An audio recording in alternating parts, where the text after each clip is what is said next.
Well, howdy there, Internet people. It's Beau again. So today, we're going to talk about what's next for the Trump shutdown. Over in the Senate, 8 members of the Senate Democratic Caucus voted with Republicans to break the procedural impasse and advance the Republican agenda, leaving health care for millions of Americans in the air. There is a promise of a vote on extending the ACA tax credits for working-class Americans, but there's no promise of Republican support. And more importantly, Republicans have previously backed out of budget deals. Senators Dick Durbin of Illinois, Angus King of Maine, Catherine Cortez Masto of Nevada, Jackie Rosen of Nevada, Maggie Hassan of New Hampshire, Jeanne Shaheen of New Hampshire, John Fetterman of Pennsylvania, and Tim Kaine of Virginia were the ones that broke ranks. Some are retiring. None of them are up for re-election soon.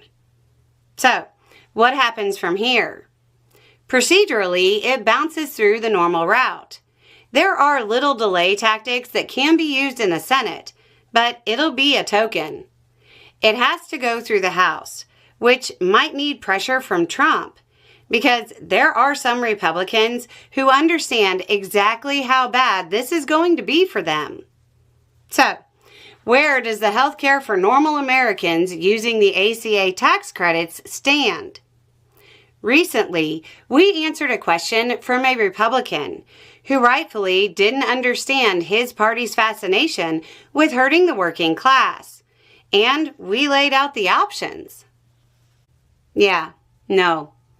Republicans were so busy being contrarian and following Trump's desire to not negotiate that they walked into a no-win situation in every scenario. Let's say Democrats cave on the shutdown, which after the election results would be a horrible move for them. Please don't do that, guys. Republicans have 2 options. Republicans can A, move to address the ACA tax credits and extend them, and Democrats win.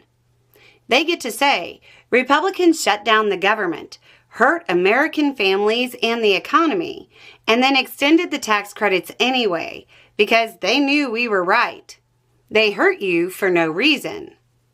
Or B, they don't extend them and millions of Americans lose their health care as a direct result, and Republicans lose their votes. Politically, it would have been better and smarter for Democrats to hold the line and energize their base for a fight in the midterms, especially considering the landslide results in the election sweep they just won a few days ago. But from a practical standpoint, the final dynamics before the voters don't change much. Either Republicans kick working-class Americans in the face again, or they don't.